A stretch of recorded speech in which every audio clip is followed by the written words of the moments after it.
பக்கத்து ஊருக்கு போயிட்டு வர்ற மாதிரி நிலாவுக்கு போயிட்டு வரலான்னு சொன்னால் நம்ப முடியலல்ல. எலான் மஸ்கோட லூனார் சிட்டி ப்ராஜெக்ட் உலகத்தையே அதிர வச்சிருக்கு. அப்படி என்னதான் பிளான் வச்சிருக்காரு? உண்மையிலே நிலவுல வாழ முடியுமா?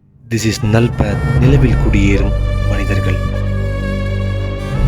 நிலவுக்கு போகிறதெல்லாம் வேஸ்ட் ஆஃப் டைம். நம்ம முதல்ல மார்ஸ்க்கு தான் போகணும்னு சொன்ன எலான் மஸ்க் இப்போ நிலவுல ஒரு சிட்டியை உருவாக்க பிளான் போட்டிருக்காரு. இதுக்கு முக்கியமான காரணமா இருக்கிறது, பூமிக்கும் செவ்வாய் கிரகத்துக்கும் உள்ள லான்ச்சிங் விண்டோ 2.5 வருஷத்துக்கு ஒரு தடவை தான் ஓப்பன் ஆகும்.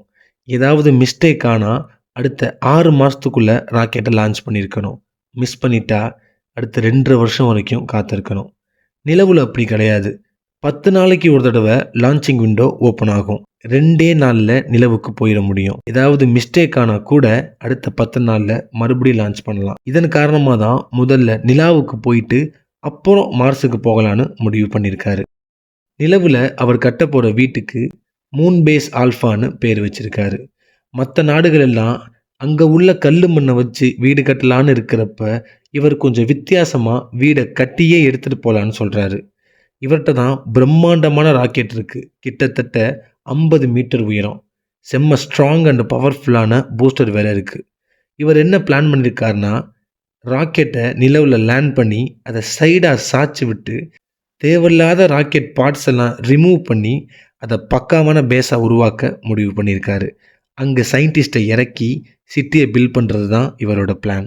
நிலவில் கிராவிட்டி கம்மியாக இருக்கிறதுனால இவர் போட்டிருக்க பிளான் ஒர்க் அவுட் ஆகிறதுக்கு வாய்ப்பு அதிகம். முதல்ல இந்த பேஸை உருவாக்க மனிதர்களுக்கு பதிலாக ரோபோட்ஸை அனுப்ப போகிறாராம். நிலவுல அட்மாஸ்பியர் இல்லாததுனால குட்டி குட்டி எரிக்கற்கள் மற்றும் சூரியனோட கதிரோட தாக்கம் கண்டிப்பா இருக்கும். இதுல இருந்து தப்பிக்கிறதுக்கு நிலவோட மண்ணை 9 மீட்டர் வரை பேஸ் மேல போட்டு அதை மூடி ஷீல்டு மாதிரி யூஸ் பண்ணலான்னு முடிவு பண்ணியிருக்காரு. அது மட்டும் இல்லாம நிலவுல இருந்து லாவா வெளியே வந்த பாதையை, அதாவது கேவை பயன்படுத்தி இப்போதைக்கு ஒரு அண்டர் கிரவுண்ட் சிட்டியை உருவாக்க முடிவு பண்ணியிருக்காரு. எல்லாரையும் போலவே மூனோட சவுத் போல்ல லேண்ட் பண்ணி அங்க இருந்து சோலார் பவர் மூலியமா பவரை ஜென்ரேட் பண்ண முடிவு பண்ணியிருக்காரு. இவர் போற ஸ்பீடை பார்த்தா இன்னும் 10 வருஷத்துல பெரிய லூனார் சிட்டியவே உருவாக்கிடுவாரு போல. திடீர்னு எல்லா நாடுகளும் நிலவுக்கு போறதுக்கு ஆர்வம் காட்டுறாங்க. இது நல்லதா இல்ல கெட்டதான்னு கமெண்ட்ல சொல்லுங்க. திஸ் இஸ் நல் பேத், த அன்னோன் பேத்.